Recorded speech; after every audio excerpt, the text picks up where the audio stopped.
ब्रह्मापुत्र दक्ष के 60 पुत्रियां हुईं। 60 पुत्रियों में से दक्ष ने 13 पुत्रियां कश्यप ऋषि को ब्याह दी। कश्यप ऋषि मरीचि के पुत्र थे, जो कि ब्रह्मा के मानस पुत्र थे मरीचि, और मरीचि के पुत्र कश्यप ऋषि। दोस्तों, कश्यप ऋषि से ही सारे संसार की सृष्टि हुई। चलिए जानते हैं नाग पंचमी के रहस्य के बारे में। नाग पंचमी क्यों मनाई जाती है? वैसे तो पुराणों में सभी जीव जंतुओं और सृष्टि की रक्षा के लिए सभी जीव जंतुओं को सृष्टि से जोड़ दिया गया है, जो कि एक सत्य भी है, जो कि हम समझ सकते हैं कि सृष्टि से हम लोग अलग नहीं हैं।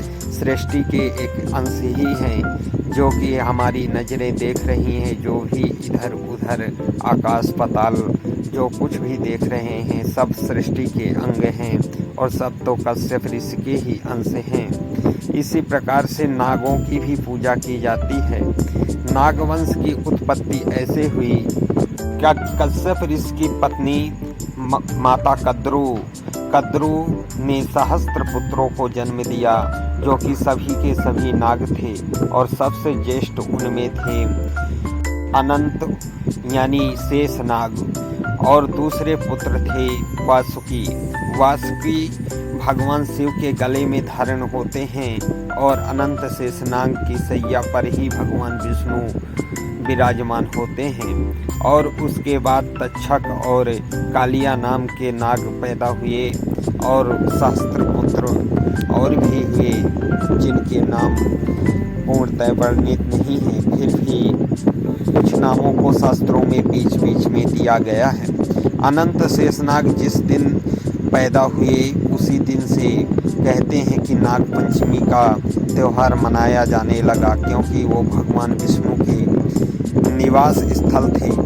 दोस्तों, कालिया नाम का जो नाग माता कद्रू से पैदा हुआ था, वह अत्यंत क्रूर था, और वह सारे जगत को और अत्यंत विषैला था, सारे जगत को नष्ट करने योग्य था। वह काली दह नामक जगह में, जो कि वृंदावन मथुरा के बीच में पड़ती है, वहाँ पास निवास करता था, क्योंकि करुण वहाँ पहुँच नहीं सकते थे उसको नष्ट करने के लिए। करुण को श्राप था कि अगर वहाँ आएगा तो वह भस्म हो जाएगा, उसके 1000 टुकड़े हो जाएंगे। कालिया दह में रहता था, और वहाँ सभी आसपास की जगहों को विषैला बना रहा था, और जमुना नदी के जल को भी विषैला बना रहा था, जिससे कि ग्वाल वालों को अपनी गाँव को चारा देने में असुविधा होती थी, और वहाँ जल पिलाने में असुविधा होती थी। जो भी उस जगह के जल को पी लेता, वह खत्म हो जाता कालिया के विष से। कालिया नाम के नाग को नष्ट करने के लिए भगवान कृष्ण ने वहाँ काली दह में कूद पड़े, और उस कालिया नाग को उसके ही पूंछ से नाथ दिया।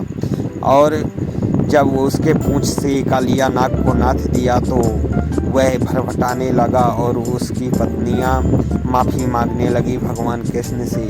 तब भगवान कृष्ण ने उसे कहा कि तुम समुद्र के गहरे तल में चले जाओ तो तुम बच सकते हो, और वहाँ जाकर मेरा ध्यान रखो। कालिया नाग भगवान कृष्ण की बात मान लेता है, और समुद्र के गहरे तल में चला जाता है, मथुरा वृंदावन को छोड़ देता है।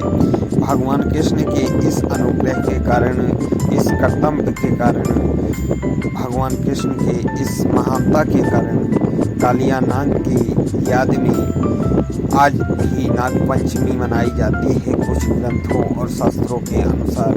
दोस्तों, आज नाग पंचमी की पूजा इसलिए भी की जाती है कि नाग पंचमी के दिन अगर नागों को यानी दूध पिलाया जाए तो नाग हमारी रक्षा करते हैं, हमें डसते नहीं हैं। इसीलिए नाग पंचमी के दिन सभी लोग वर्ष में एक बार जरूर नाग पंचमी के दिन भगवान शेषनाग को और भगवान कृष्ण की याद में नाग पंचमी के दिन नागों को दूध पिलाते हैं।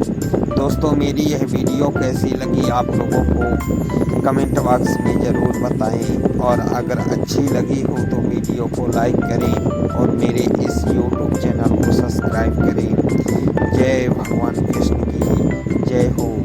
भगवान शेषनाग